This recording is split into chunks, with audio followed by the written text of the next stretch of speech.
Good day, students.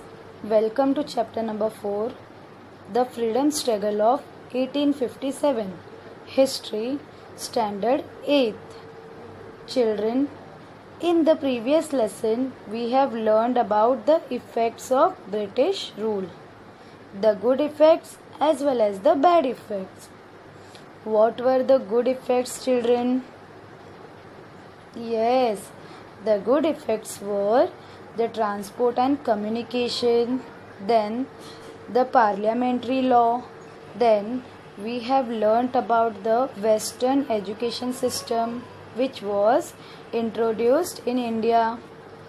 Then the Sati system was stopped, widow remarriage was started. All these are the good things which have been the Britishers had done in India. So this was advantages. Okay.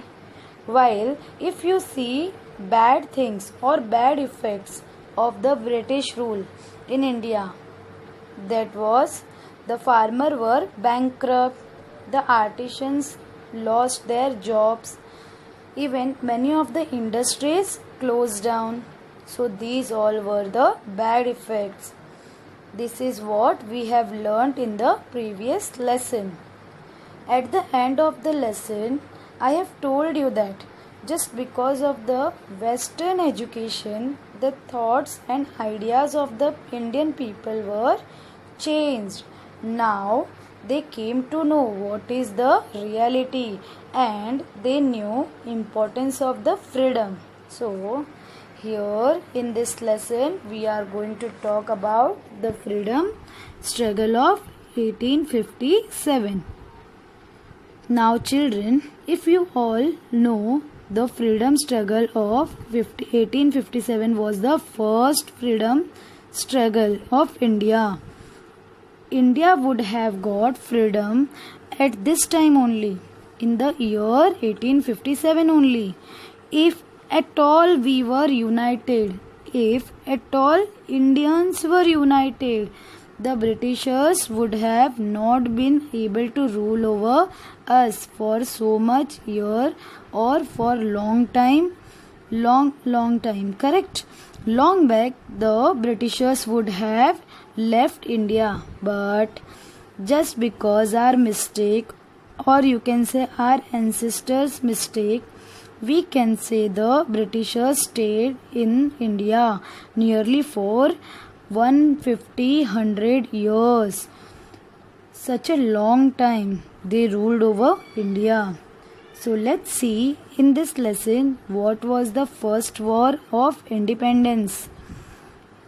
In 1857, a great struggle took place in India, which completely had shaken the British rule in India.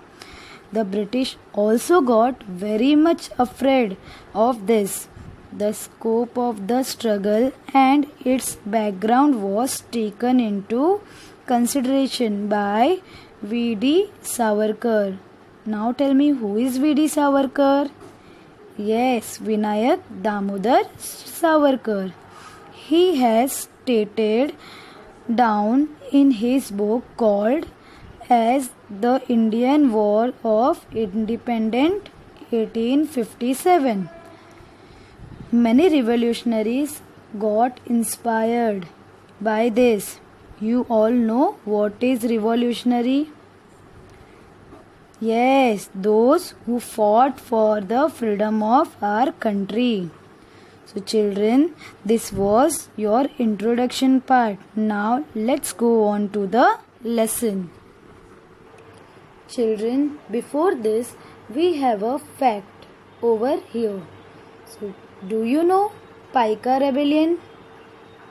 The Paika system existed in Odisha. What does Paika mean? Yes, the standing army of various independent kings were known as Paika. The king granted them rent-free lands for cultivation, and in return the Paikas were required to stand on the side of the kings in case of eruption of the war. In 1803, the English conquered Orissa. They took over the hereditary rent-free lands granted to the Paikas. This made the Paikas angry. Similarly, common man life had also become miserable because of rise in salt price due to tax imposed on it by the British. This resulted in an armed rebellion of Paikas against the British in 1817. Bakshi Jaganbandhu Vidyadhar led this revolt. Now, struggle before 1857.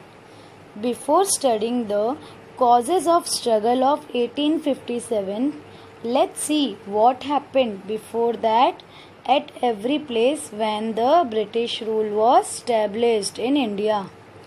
The local people had to bear the ill effects of British government, and gradually the Indians started feeling as they were being exploited in every aspect of their life. Now this resulted in increase of discontent against the British rule. Even farmers and common people became bankrupt during the company rule.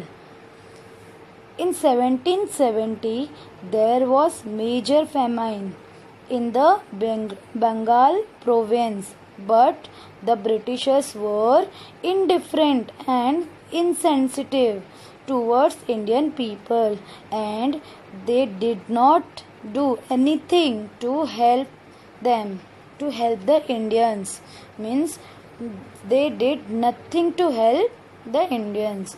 From 1763 to 1857, the peasants of Bengal participated in the rebellion led by Sannyasi Fakir. Similar revolts took place in Gujarat, Rajasthan, Maharashtra and South India. Students, Umaji Nayak also gave a strong fight. He organized the Ramoshes and the local youth to revolt against the British. They drew a declaration and appealed to fight against the British and overthrow the government. They inspired people in Pune, Satara, Solapur, Nashik, Ahmednagar, Bhor, etc. In 1832, Umaji Nayak was arrested and hanged to the death in Pune. The Indian tribes and the forest communities also challenged the British rule. Their livelihood was dependent on forest resources. The British law put restriction on it. Consequently, Bihar Kollam area of Chota Nagpur, then Gonds of Orissa, then Santhals of Bihar fought against the British. The Gadkaris from Kolhapur and Font Savant from Konkan also challenged the British. Before 1857, some Jamindar and the royal class from different territories rebelled against the British. In the army of East India Company, there were many Indian sepoys. They were ill-treated by the company. Their salary and allowance were very less compared to the British soldiers.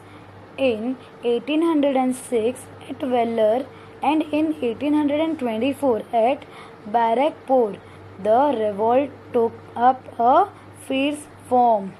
So children, all these rebellions took place in their respective territories. They were local in nature and single-handed. The British broke down the revolts. Public unhappiness was suppressed, but it did not vanish. This anger burst out in the freedom struggle of 1857. At various places, the rebellion took place against the British.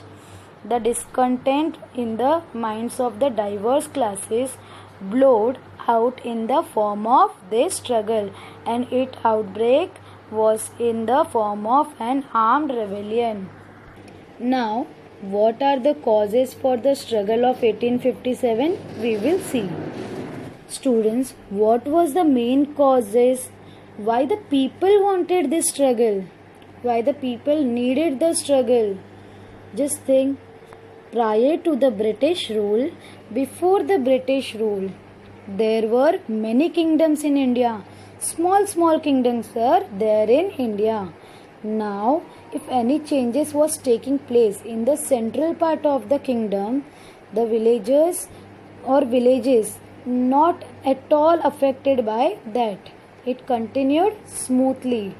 But when the Britishers came, they were totally changed the system. The Britishers changed the prevalent system and tried to set up a new system.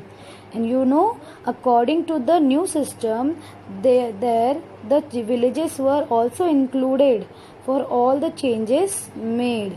Before it was not like that. Before if the central part were doing any changes, the villages were not affected by any changes. They were run smoothly. But after when the Britishers came, it totally different. Now the villages also included for all the changes made. So because of this change, the changes taking place created a feeling of instability and the insecurity in the minds of the people. So based on that, following are the causes of struggle of 1857. Economic causes, social causes, political causes, discontent among the Indian soldiers, then immediate causes. Okay, so let's study about them one by one. Now, let's talk about the economic causes. Students, according to the new revenue system of British, taxes were forcibly extracted from farmers, which led to agricultural collapse.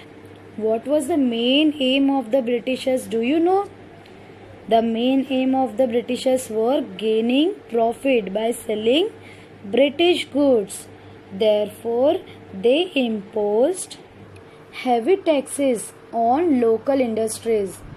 Handicraft and textile industries of India were also ruined, and many artisans became unemployed. There we have learned already in the previous lesson. So this created discontent in the minds against the British. So there were the economic causes behind the struggle of 1857. Now let's move to the social causes. The Indian felt that the Britishers were interfering in the culture, tradition and the customs of the India. Sati Prohibition Act by Lord William Bentinck in 1829 and Widow Remarriage Act 1856 passed by Lord Dalhousie were correct from the social point of view, but the Indians thought that it is an interference in their lifestyle. Hence, they were dissatisfied by the British. So, students, next we will see political causes. After 1757, the British took charge of many Indian states. Later, Lord Dalhousie annexed many princely states on various causes. The Nawab of Ayodhya was dethroned on grounds of maladministration, whereas the princely state of Satara, Nagpur and Jhansi were annexed through the doctrine of lapse. Due to the policies of Dalhousie, the Indians did not consider the British as trustworthy. So student, let's move to the next point, discontent among Indian soldiers. The Indian soldiers were given low status compared to the British soldiers or British army. They were given the low status by the British officers. They could not gain any post higher than the Subedar.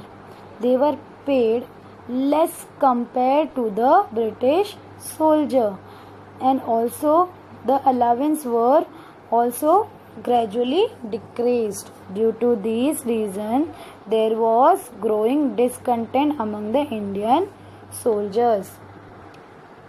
Next point, immediate cause. Children, in 1856, the British provided long Enfield rifles to the Indian sepoys. The sepoys were required to bite the end of the cartridges.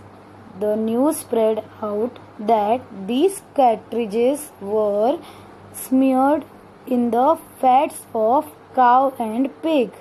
Due to this, the religious sentiments of Hindu and Muslim sepoys were hurt and made them unhappy. Got it, student? Point is the outburst. Disciplinary actions was taken on those sepoys who refused to use the smeared cartridges and were given severe punishment. Students, do you know Mangal Pandey? I think you heard the name. Correct. Mangal Pandey from Barrackpore shot an English officer as a reaction to unjust nature of British officers. So what happened, do you know, with Mangal Pandey?